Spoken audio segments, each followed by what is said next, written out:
Good evening and welcome to another edition of Tell the Truth and Shame the Devil. I'm Jennings Bernard, your host.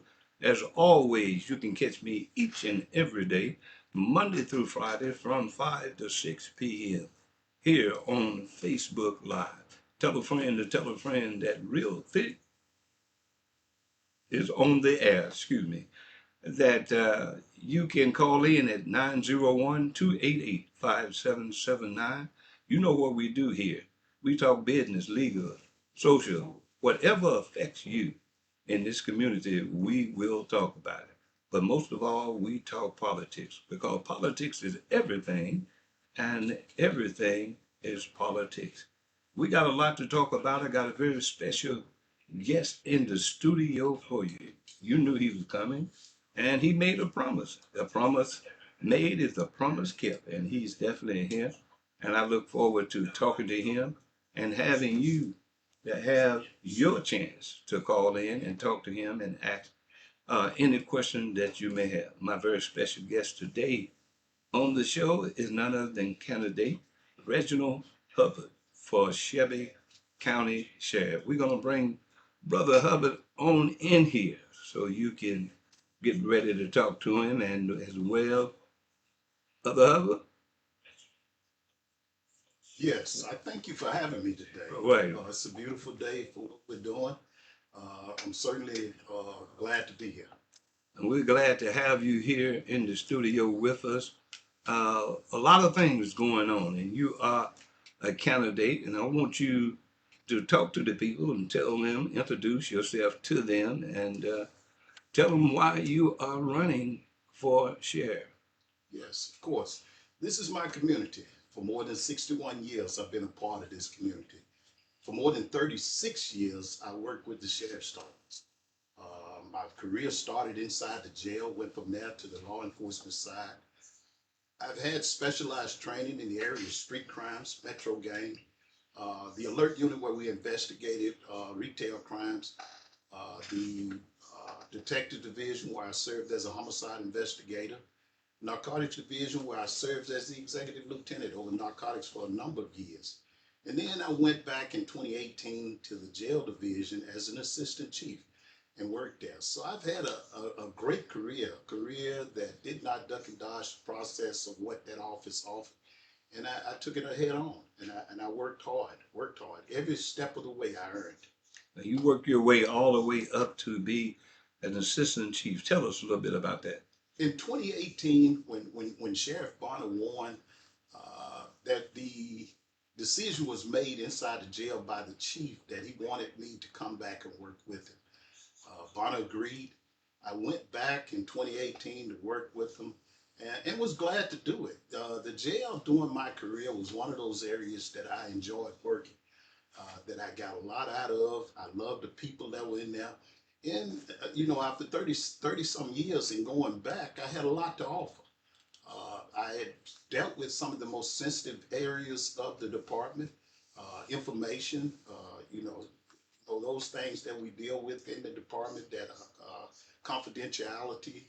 So I was ready to go back and make my mark on the jail to make things happen inside of there. Right now, when you talk about the administration and you worked under them, you worked for Floyd Bonner. Tell us about the administration. I heard a lot as it relates to the administration could have been better than what they're doing, and as it relates to the jail and other things. Tell us a little bit about that. In 2018, when I went back to the jail, there was no plan. We went in with high hopes on the plans of addressing the issues inside the jail, and there was no plan. So along the way, we dealt with those issues that was inside there. Much of my day was spent with putting fires out, grievances, harassment complaints, and issues that were lodged against management. Mm-hmm. And so we certainly did the best we could to try to level the playing field on that. But I had no idea that I was going back to a system that wanted me to turn a blind eye to wrongdoing inside there. That's just not what I've done. Individuals try to equate 6 years with 36 years. I have more than just 6 years, 36 years. And under every sheriff, I was decorated and rewarded for the work that I've been done. So I just wasn't the kind of individual that would go somewhere and turn a blind eye to issues that were going on inside of there. One of the things was, as an assistant chief, it was my job to provide that information to those in charge and to work with them on making it right. So, I had no idea that things that I would take back could be swept under the rug or ignored or overlooked. And so those were things that I was dealing with inside that time. Now, would you say that while you was in the jail, as one of the assistant chief in the jail, you saw things that you brought to the attention of the administration? And would you say that they just, as you say, swept under the rug? Could certain things have been done, like the upkeep of the jail? Could it have been better if they had put the resources and paid attention to the things that you was talking about? Yes, for a number of years, I think at least 1 or 2 years inside of there, it was my argument with the administration that there were no male captains assigned to the jail. That bothered me Hmm. because some of those male captains that we had were specialized in the training of detention response team that we had inside of there. So they certainly could have helped inside of 201 Poplar. They took these individuals and assigned them to Jail East, juvenile detention, and that was a problem for me. I did not like the fact that we were not looking to address those issues inside the jail because it was the biggest problem we had within the department, biggest liability we had within the department. But those things were overlooked, and certainly, we could only do what we had. That was a number of accomplishments during that time that we made. And those things came about with me and my work that I put in. I secured one of the first grants inside the jail. We were replacing equipment more than 20 years old when I got in there. So if there was something we secured before that, it was 20 years ago. Hmm. And so we were able to replace every piece of equipment we had inside of that. By 23, when just before my departure, we had spent more than $600,000 on replacing equipment inside of them. We were set to exceed $1 million the following year had we went further with it. So those were the areas that I could work. But when it came to assignment, like I mentioned, the captains that are not there, Hmm. these were areas that were protected by the administration, and you were unable to move people in those areas. And so these were areas were secured for friends, family, relations, and all those type of things. And that was a problem. Well, I often have been asked the question, uh, if Buckner never worked in the jail, how can he fix a problem that's going on in the jail? And if he's been given the information about the jail, and the sheriff, Bonner, along with Buckner, couldn't fix it, this just me from the perspective of an individual that is concerned and have worked for the sheriff department for a number of years. Why is it that he think, being Bonner, that he can fix the problem when he can't fix it now, in your opinion? But this is the type of management that has been ran under Bonner for the last 8 years. Individuals in spots they have no business being there. And now Buckner's out in the community touting the idea that he's fixing what's inside the jail. Certainly when he's not even certified to be in there. And so this is the type of things that have been happening within that department that have led to the lawsuits, that have led to the deaths, that have led to the mismanagement and all those things that are going on inside of that. We keep putting people in positions of authority over things that they have no business or qualified to do. Well, let me ask you this. Overall, when it comes to, and it's coming up, taxpayers got to pay for it. They want a new jail. They said that they wanted the jail to be built at the old Firestone plant over there. What is your idea when it comes to the location? I know you may have some suggestion as the sheriff when you're elected. Would you go with the idea of putting the jail in New Chicago?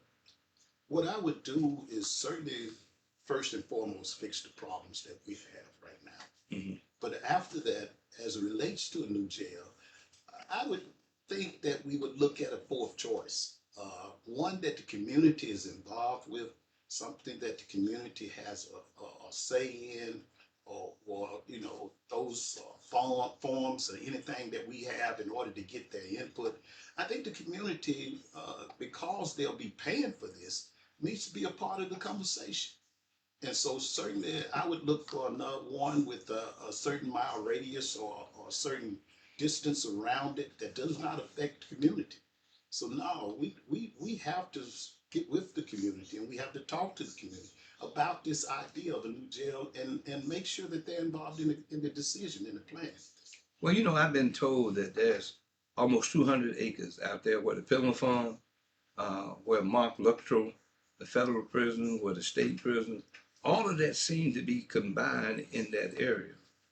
Why not, in your opinion, why not just put it out there where everything could be in that area?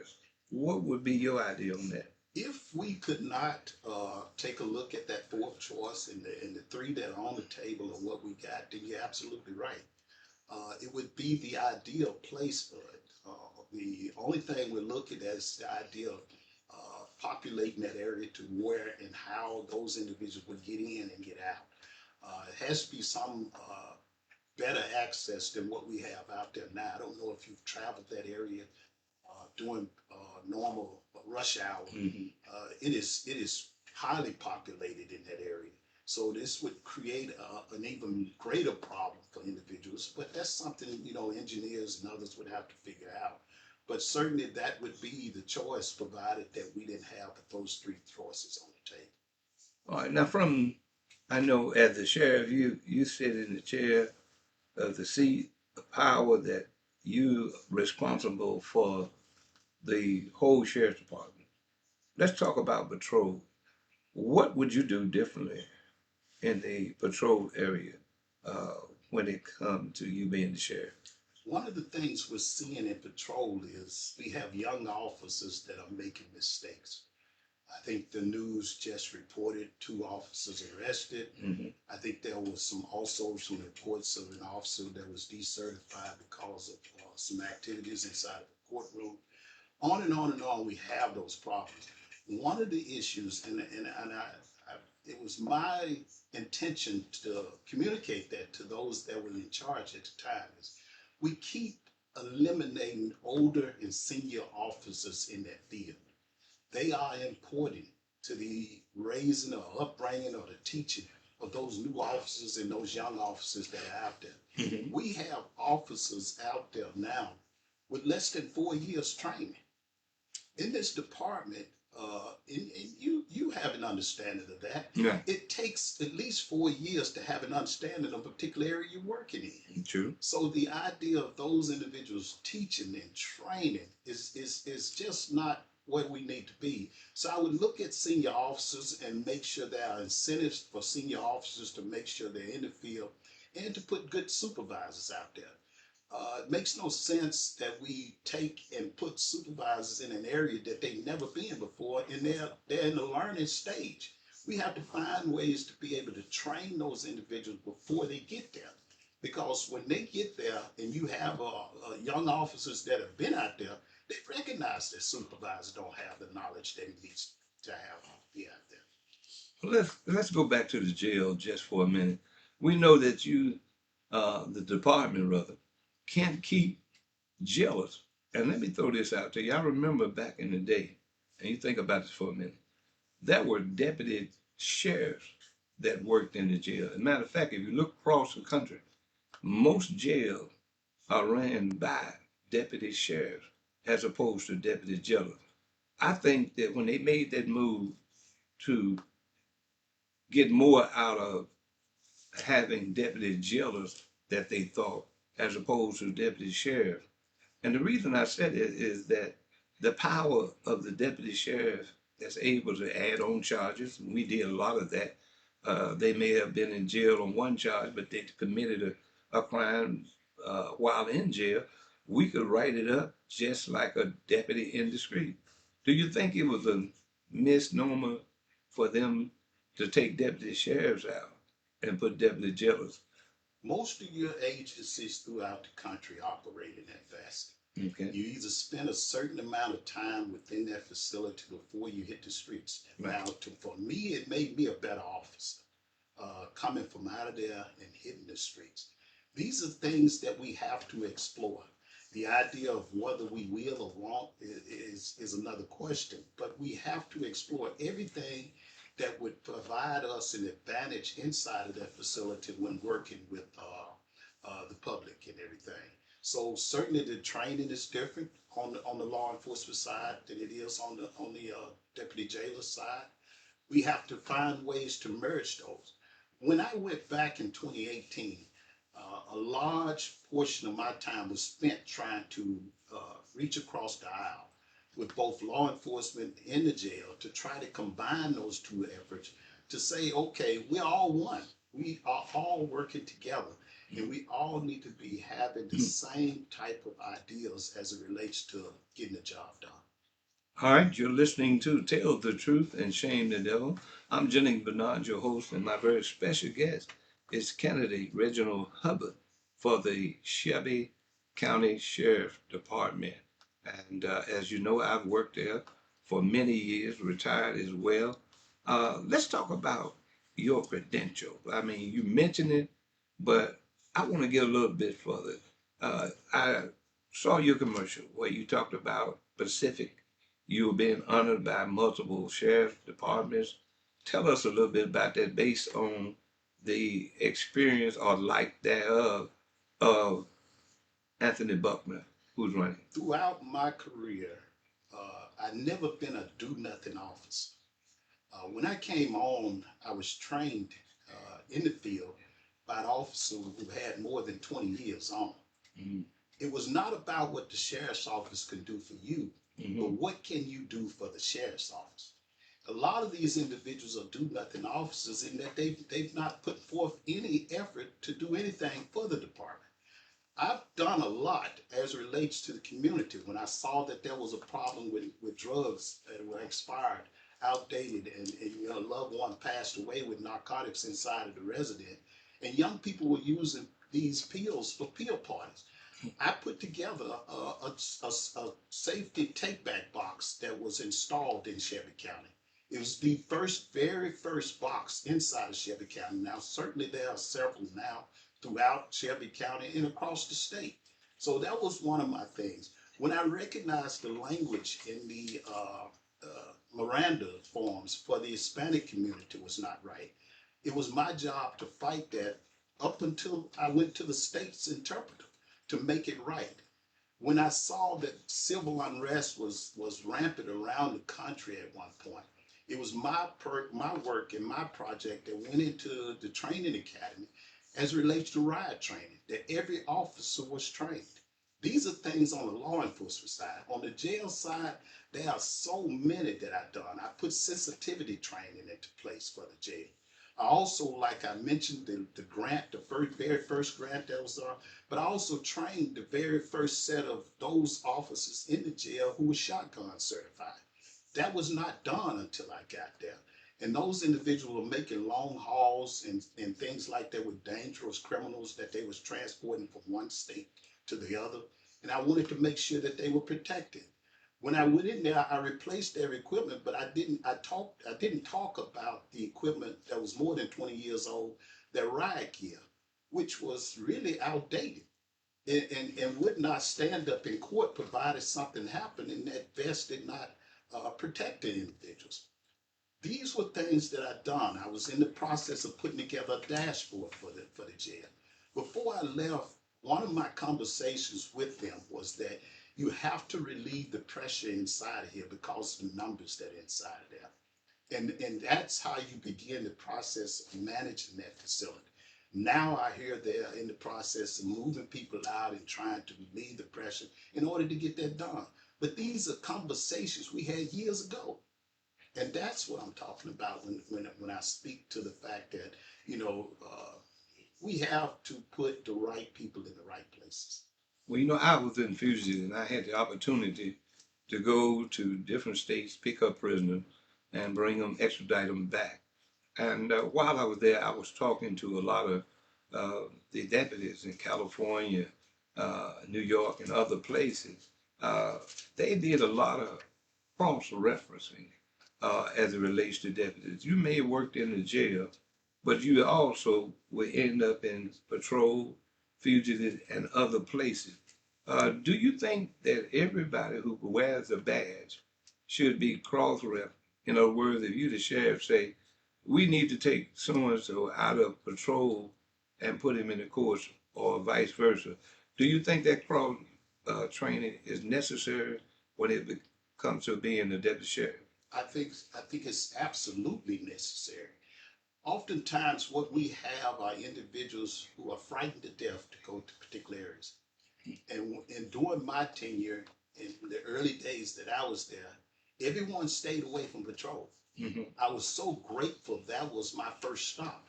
And so I spent a number of years in patrol, but not only just spent a number of years there, I came back as a supervisor, training, teaching individuals the craft of the job. And not only that, every area that I mentioned to you, I went back as a supervisor, taught and trained. But see, I had more than 4 years. In this department now, they're moving so rapidly through the ranks that they're not learning the job. Mhm. They don't have a full understanding of what the job is, and that creates a problem because now you're in a position of teaching a next one, and you don't even know.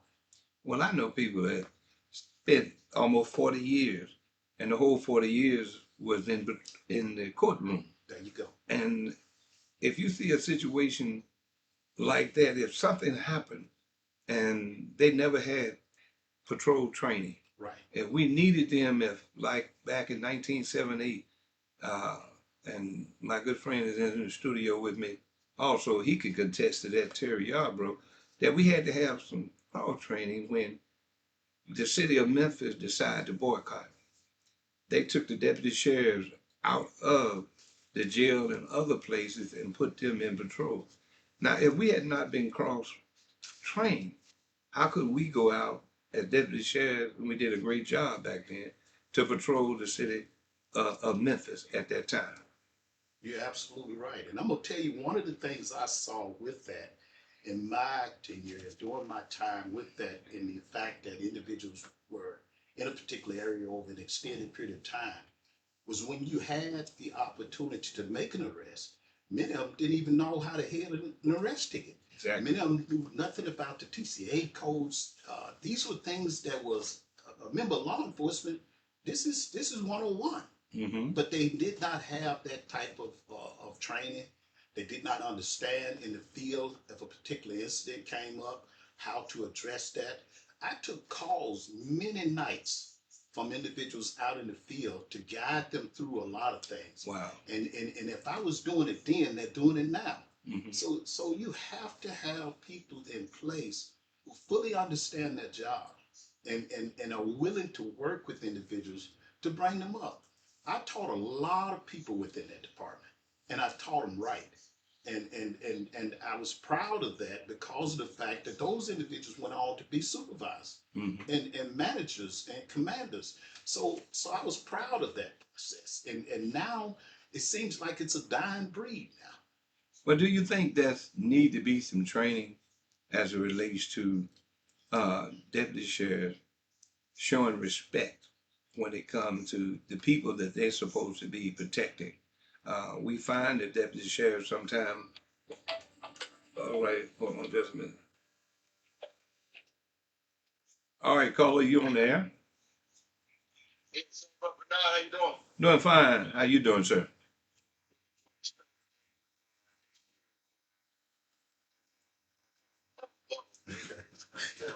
Yes, sir. Oh, Yes, sir. but quick question. I was just watching this and it's just interesting to hear him talk. Definitely a very knowledgeable guy. Got had the opportunity to work with him in the jail, and just wanted to saw his leadership there, and know that he would make a great sheriff. He just mentioned something. He said, having the people, talking about having the right people in the right places. Right. Why is it that you think, and maybe y'all hit this already, I don't know, because I kind of, y'all been late, but why is it that currently, You talk about people moving up through the ranks very quickly, not really having the proper training to do the job they need to do, being in certain positions forever, never being cross-trained in other areas. Why is it that you, in your opinion, Mr. Hubbard, that people are not getting the proper training, or they're not being cross-trained or being put in the have the right people in the right positions to do the job effectively? This is leadership at the top. We have to understand that you have to have a leader at the top that accepts full responsibility for the work that takes place inside of them. These are individuals who are so engulfed with the idea of self-aggrandizement that they're losing. They only thinking of themselves. What can I do to get the next bump, or what can I do to get this promotion, or what can I do? It's not about those officers and individuals inside of there. They've lost that, and it's all about vanity now. It's all about what I can get out of this process, and that is dangerous for this community. When you're talking about the chief law enforcement officer of this Shelby County, we have to be in tune with what is taking place in law enforcement. And these are 101 issues that they are missing. And that's a problem. Right.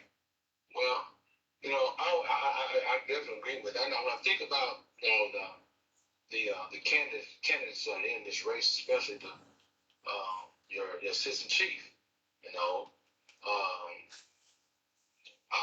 who's now the assistant chief uh, to the sheriff, second to the sheriff. Um, when I look at his career in the sheriff department, he moved quite fast. You compare your credentials to his, he hasn't done half the work that you've done, and probably moved 3 or 4 ranks within the last 3 or 4 years. How often does that happen in a fourth place or anywhere? I just have never seen that. For What are you 30, talking about? for 36 years, I did this work. Those that are in positions of authority throughout our county, all of those municipalities, these are individuals I saw in the field over those 36 years. When you move through the ranks of law enforcement like that, that sets a dangerous precedence for where you're trying to take the division or the department that you're or where you're at. You have individuals within that with little or no respect for that because they've had to work in the field and get the job done and do the things they needed to do in order to move through the ranks, but they did it in the right way. There was no gifts. In my 36 years, I didn't have a relative that moved me through the ranks. I had to earn every step of the way. I had to make sure that I was doing the right things. I was make sure that I was producing. But like I say, I didn't just go through the ranks without this. I was producing things and putting things on the table for that department to be able to be successful. At one point, that department was a model for the country when it came to particular areas, especially doing our interdiction, doing the new jail coming open, and some other things. We have to get that back. We have to have bright minds in places that are thinking of ways that we can change what we're doing. And we don't have that right now because of that speedy process of microwaving individuals up the rank. Wow. Yeah. You're right. I know.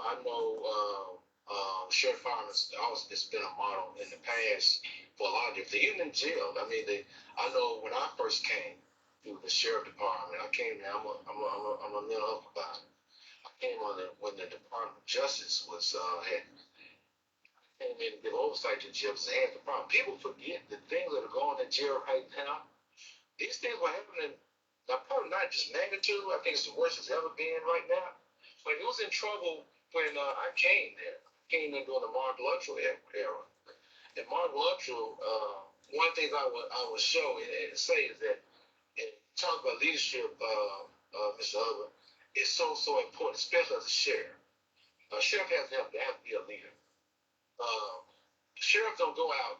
Job of the sheriff not to go out and arrest people. They don't arrest people. They lead a department and have people come to people around them and then do the work. But he was not a law enforcement guy. He's a corrections guy. But he was after one thing I give him, he was a great leader. Took that department to another level, and the jail became one of the models for the country. Of course, they've allowed it to go back to where it is now. But, I would ask, you know, do you feel want to have been a model? I know when I was there with, the current sheriff was fighting hard to get them under DOJ supervision and oversight, and then it went down. It went down. Would you say that? What are your thoughts about why a jail that had become a model for the country, coming out of the ruins and coming to the top?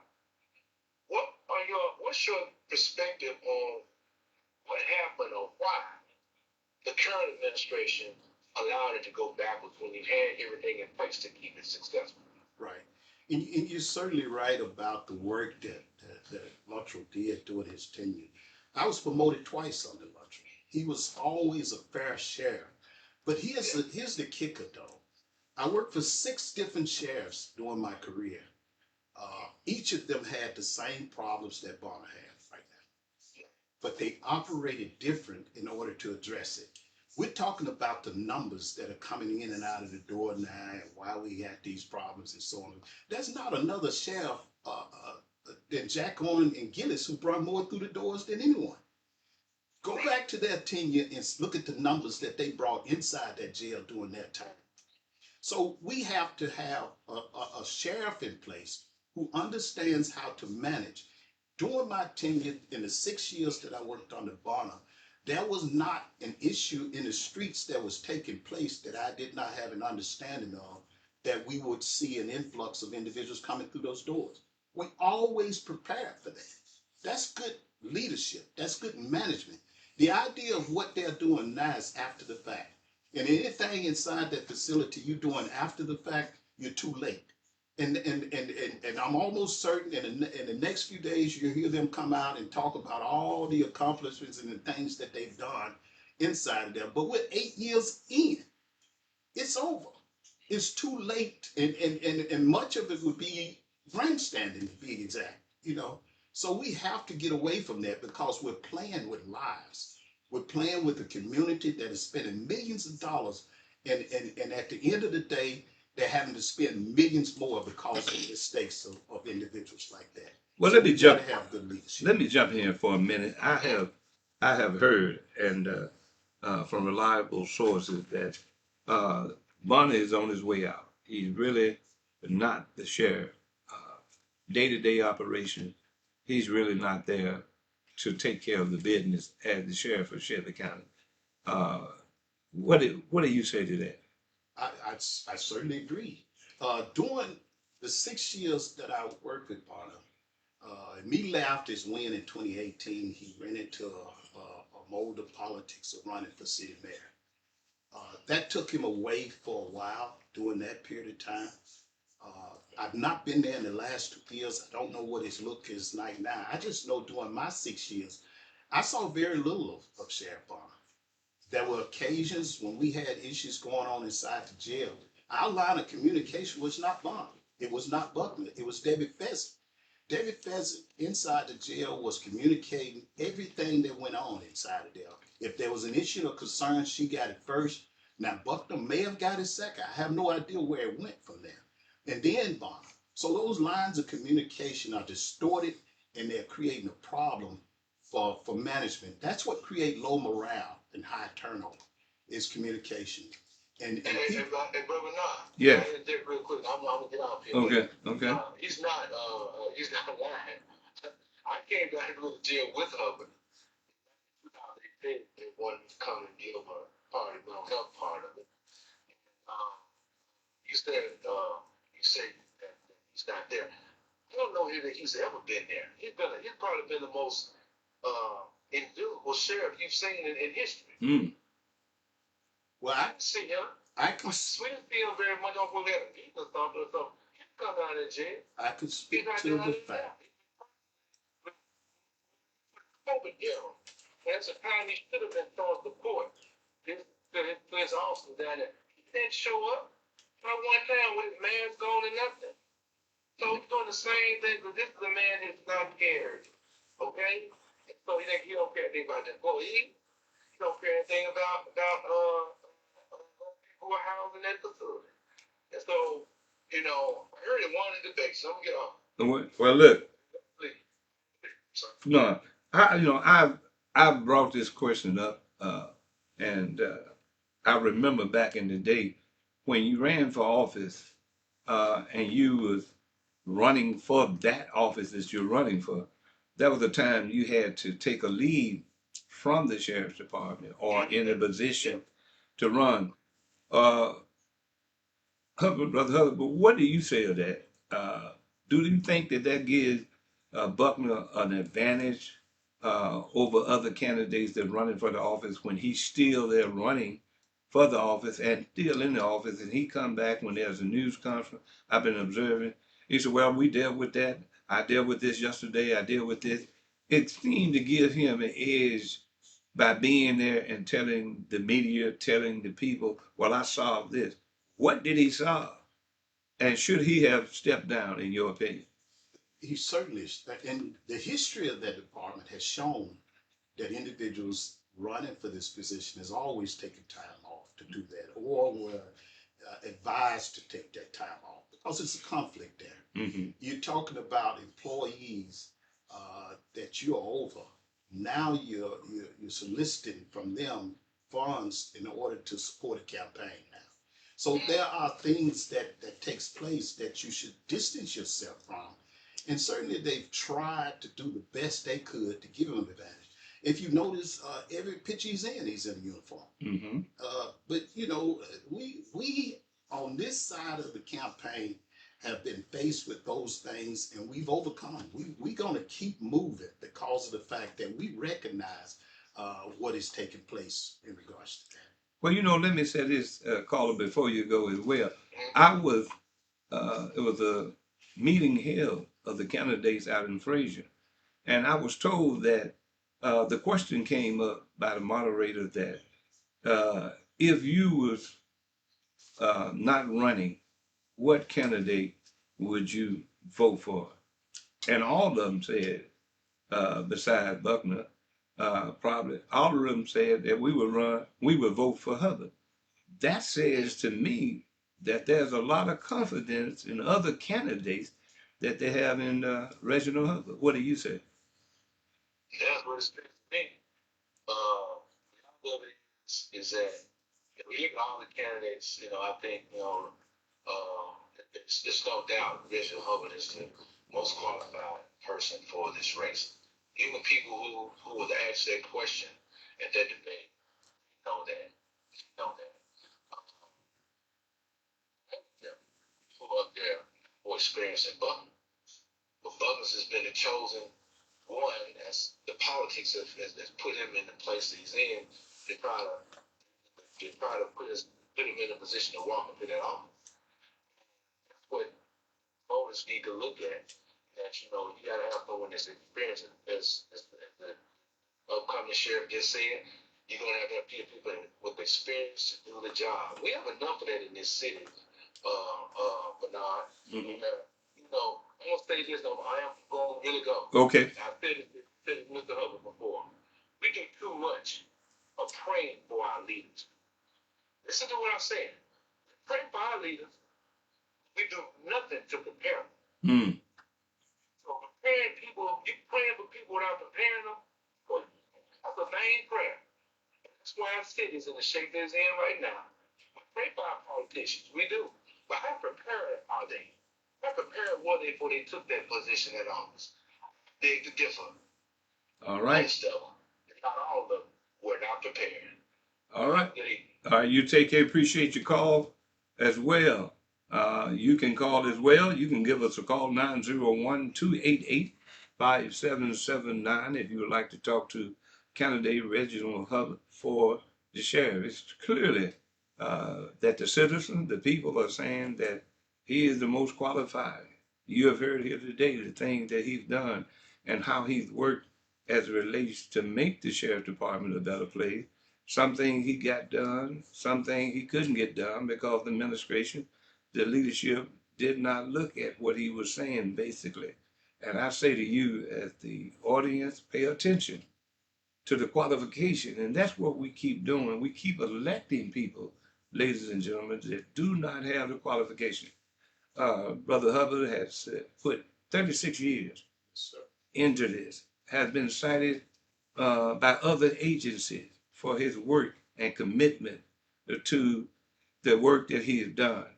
What we need is people that are qualified, as I always say, certified, bona fide to do the job. The problem we have all over the city is because we got people in office who haven't done the job, who don't know the work. And for that reason, we suffer as a whole. 901-288-5779. If you would like to talk to candidate Reginald Hubbard, you feel free to give us a call. But we got a few more minutes here to talk to him, and we want to get him the overall. If you look at the picture, uh, Reginald Hubbard, if you look at it, what is it that on day one when you're elected, that you hit the ground running? What is the first thing you do when you call your staff together? You have to look at management. You have to look at the position those individuals are in and make the changes that are needed. That's one of the areas. That's why we have a low morale within that department. That's why we have a high turnover. People don't leave jobs, they leave management. So we have to make sure we got the right management in place. We have to look at training. We have to make sure that those individuals that are in the field are trained and taught in the right way to be able to get the job done. And we have to eliminate the nepotism, the friendship, and the relationships that are taking place inside of them. It is destroying the process when you got individuals who are not living up to the standards that they need to live up to, only because they know something, or only because they can get out of something, because they have a friend in high places that'll be able to get them out. But this race is serious to this community. This race is about $1.5 to $2 billion, a new jail. And we are now looking at individuals in Buckner, placing him in a position to try to be able to move the needle on that process at the end of the day. And certainly with where we at, that is the outcry in our community now. New jail, new jail, new jail. I'm saying that we have to fix the problems that we have there now. We have to address that because lives are involved. Well, you know, you look at it and you talk about the new jail. You talk about contracts that will be given to people from construction to maintenance, all of this. It is important that we have the right sheriff that is qualified to get in there and know how to say his word. No. A lot of us, when we are elected and put in position, we have to say yes to too many people because they don't put the money into our campaign.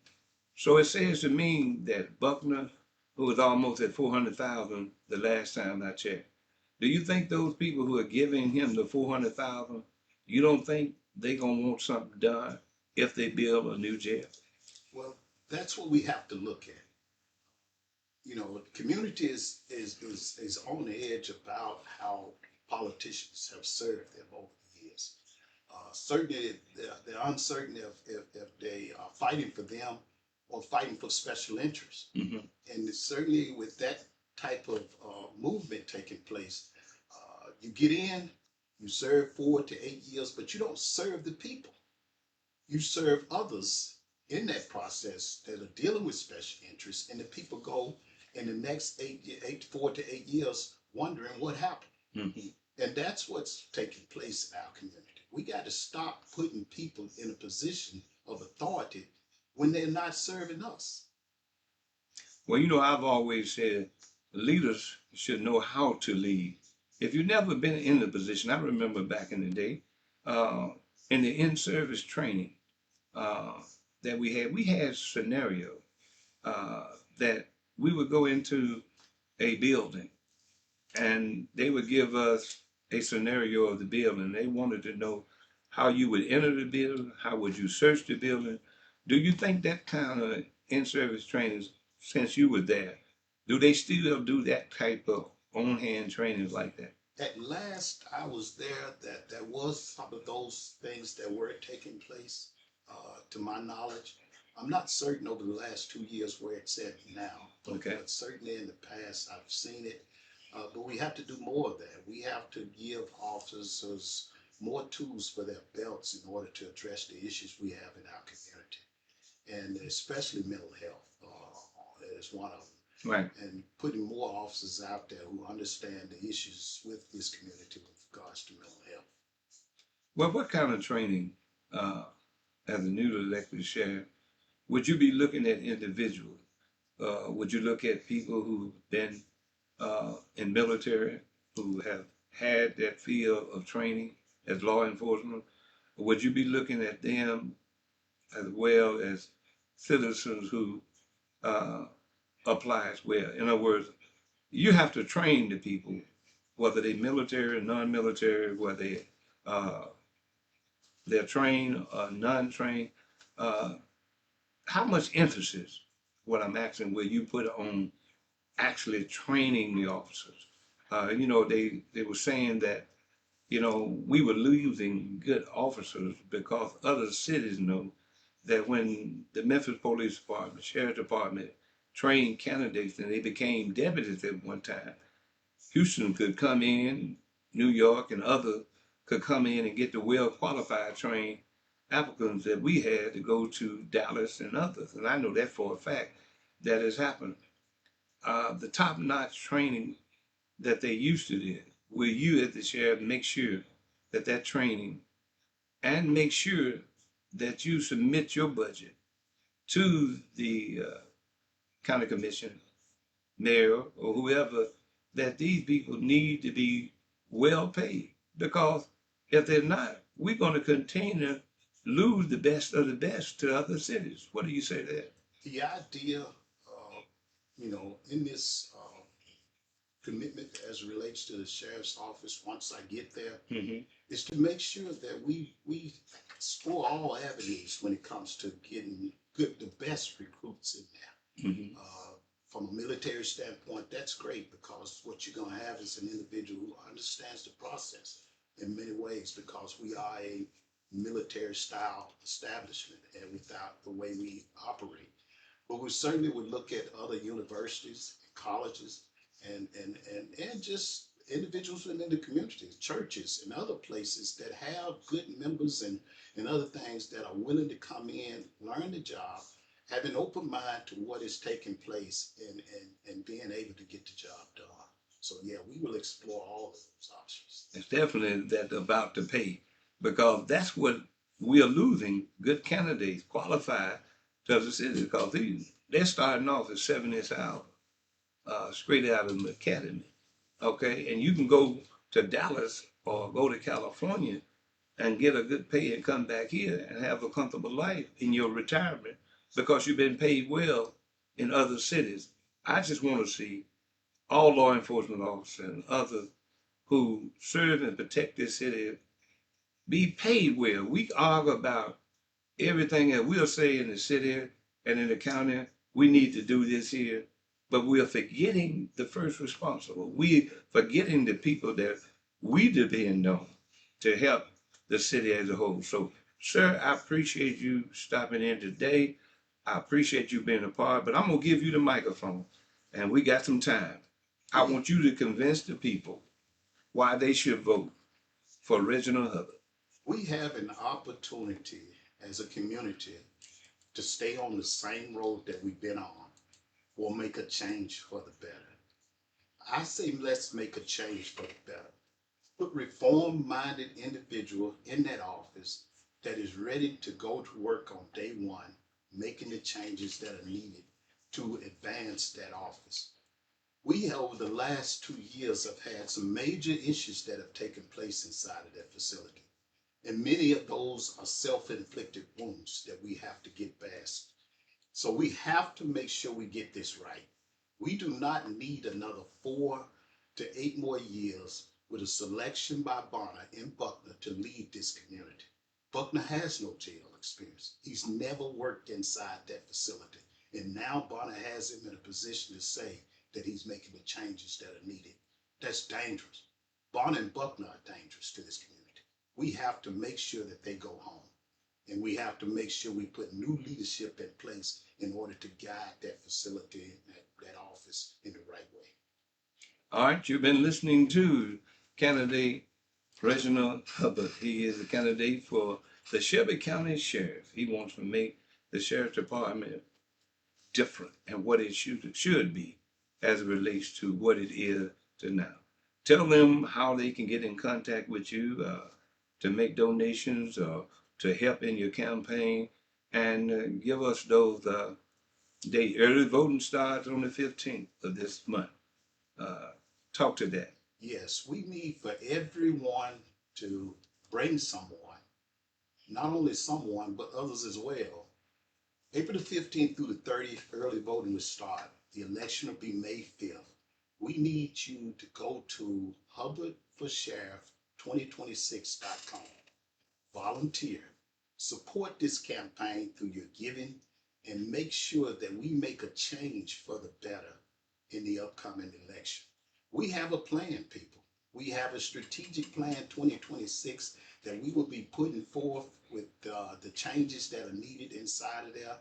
We will look at a community reform advisory committee that includes the community in this process. So we want those individuals to be a part of this. We're looking for partners once we get in there. So we have to know, go to HubbardForSheriff2026.com and give to this campaign, volunteer, and make your voices heard through this process. All right, ladies and gentlemen, you have heard candidate Reginald Hubbard, who's saying that he wants to be your sheriff. He wants to take his experience that he's had over these 36 years, been there, done that, and have been working on your behalf. His hand was tired, but now he wants you to untie his hand. How can you do that? By going to the poll in early voting, April 15th through the 30th. And then on May 5th, elect. This is your new sheriff, Reginald Hubbard. I'm Jenny Bernard. You've been listening to Tell the Truth and Shame the Devil. Again, Brother Hubbard, I thank you for coming by and speaking to our listening audience. And we hope and pray that they do the right thing, because we need experience, not favoritism, cronyism, and all of that we would have in somebody that don't have the experience that you have. Again, thank you so much for coming in, and thank you for listening to Tell the Truth and Shame the Devil. As always, subscribe to this program. You can go to the website at memphisrealtalk.com. You can go to YouTube at memphisrealtalk.com, as well as X with the same name, and Spotify. We got it all out there where you can hear this program at any time. And thanks to all of you, this month we dropped a few thousand. We are at 58,000 people for this month, from March to April so far.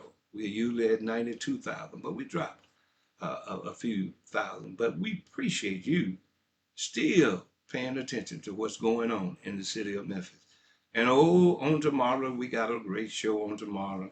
We're going to talk about this audit. And they really think you all are fools. And that's only 25% of what has taken place in the audit. We'll talk about it. But it's 75% more, ladies and gentlemen. Wonder what is in that 75%. But there's one word that I kept hearing, that the audit from the leaders saying the thing was disturbing. And when they said that, it made me know that there's more to come. In the words of my grandmother, she always said, if it's the Lord's will and the creek don't rise, we'll see you on tomorrow. And remember what I said. I said, trust everyone, but do not trust the devil inside of them. I'm Jenny Bernard, and I really do appreciate you. My very special guest has been Reginald Hubbard, candidate for sheriff. We hope that you enjoyed the program. Take care.